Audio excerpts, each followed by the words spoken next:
पौलुस प्रेरित की पत्री 3 अध्याय। हे निर्बुद्धि गलतियों, किसने तुम्हें मोह लिया है? तुम्हारी तो मानो आंखों के सामने यीशु मसीह क्रूस पर दिखाया गया। मैं तुमसे केवल यह जानना चाहता हूँ कि तुमने आत्मा को क्या व्यवस्था के कामों से या विश्वास के समाचार से पाया? क्या तुम ऐसे निर्बुद्धि हो कि आत्मा की रीति पर आरंभ करके अब शरीर की रीति पर अंत करोगे? क्या तुमने इतना दुख यूं ही उठाया?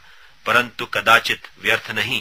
तो जो तुम्हें आत्मा दान करता और तुम में सामर्थ के काम करता है, वह क्या व्यवस्था के कामों से या विश्वास के सुसमाचार से ऐसा करता है? इब्राहिम ने तो परमेश्वर पर विश्वास किया और यह उसके लिए धार्मिकता गिनी गई। तो यह जान लो कि जो विश्वास करने वाले हैं वे ही इब्राहिम की संतान हैं। और पवित्र शास्त्र ने पहले ही से यह जानकर कि परमेश्वर अन्य जातियों को विश्वास से धर्मी ठहराएगा, पहले ही से इब्राहिम को यह सुसमाचार सुना दिया कि तुझ में सब जातियां आशीष पाएंगी। तो जो विश्वास करने वाले हैं वे विश्वासी इब्राहिम के साथ आशीष पाते हैं। तो जितने लोग व्यवस्था के कामों पर भरोसा रखते हैं वे सब श्राप के अधीन हैं, क्योंकि लिखा है कि जो कोई व्यवस्था की पुस्तक में लिखी हुई सब बातों के करने में स्थिर नहीं रहता वह श्रापित है। पर यह बात प्रकट है कि व्यवस्था के द्वारा परमेश्वर के यहाँ कोई धर्मी नहीं ठहरता, क्योंकि धर्मी जन विश्वास से जीवित रहेगा। पर व्यवस्था का विश्वास से कुछ संबंध नहीं, पर जो उनको मानेगा वह उनके कारण जीवित रहेगा। मसीह ने जो हमारे लिए श्रापित बना, हमें मोल लेकर व्यवस्था के श्राप से छुड़ाया, क्योंकि लिखा है जो कोई काठ पर लटकाया जाता है वह श्रापित है।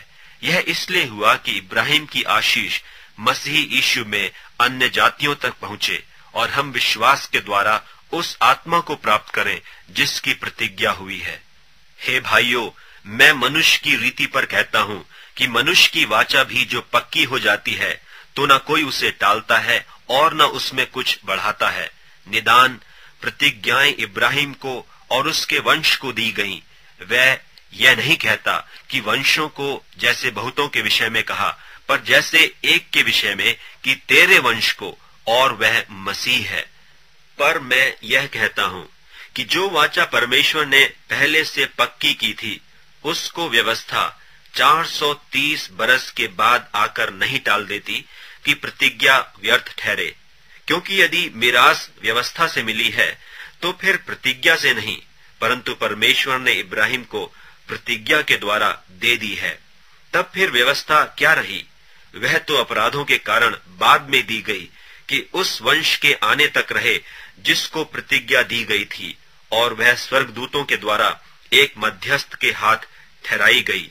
मध्यस्थ तो एक का नहीं होता, परंतु परमेश्वर एक ही है। तो क्या व्यवस्था परमेश्वर की प्रतिज्ञाओं के विरोध में है? कदापि न हो, क्योंकि यदि ऐसी व्यवस्था दी जाती जो जीवन दे सकती तो सचमुच धार्मिकता व्यवस्था से होती। परंतु पवित्र शास्त्र ने सबको पाप के अधीन कर दिया, ताकि वह प्रतिज्ञा जिसका आधार यीशु मसीह पर विश्वास करना है, विश्वास करने वालों के लिए पूरी हो जाए।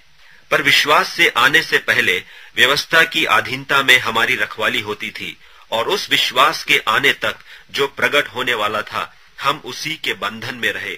इसलिए व्यवस्था मसीह तक पहुंचाने को हमारा शिक्षक हुई है कि हम विश्वास से धर्मी ठहरें। परंतु जब विश्वास आ चुका तो हम अब शिक्षक के अधीन न रहे, क्योंकि तुम सब उस विश्वास करने के द्वारा जो मसीह यीशु पर है परमेश्वर की संतान हो। और तुम में से जितनों ने मसीह में बपतिस्मा लिया है उन्होंने मसीह को पहन लिया है। अब न कोई यहूदी रहा और न यूनानी, न कोई दास न स्वतंत्र, न कोई नर न नारी, क्योंकि तुम सब मसीह यीशु में एक हो। और यदि तुम मसीह के हो तो इब्राहिम के वंश और प्रतिज्ञा के अनुसार वारिस भी हो।